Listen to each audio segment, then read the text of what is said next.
chạm cái tôi con xiêm không mà chặt túi chó rồi dọn thoáng đuôi đấy.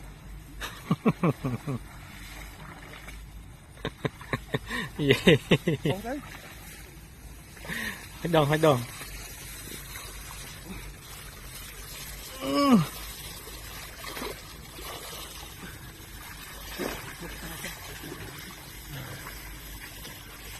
em mồm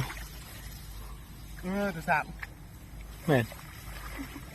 nên lại đây chưaเสียงเพลงสมเยอะมาแล้วปันประมาณไหมไม่ได้มุ้ยไอ้มอมสมัน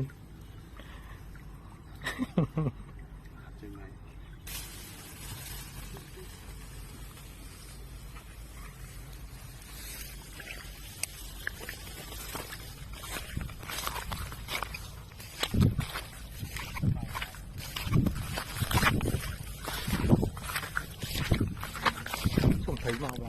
nhà mà thấy làm máu thấy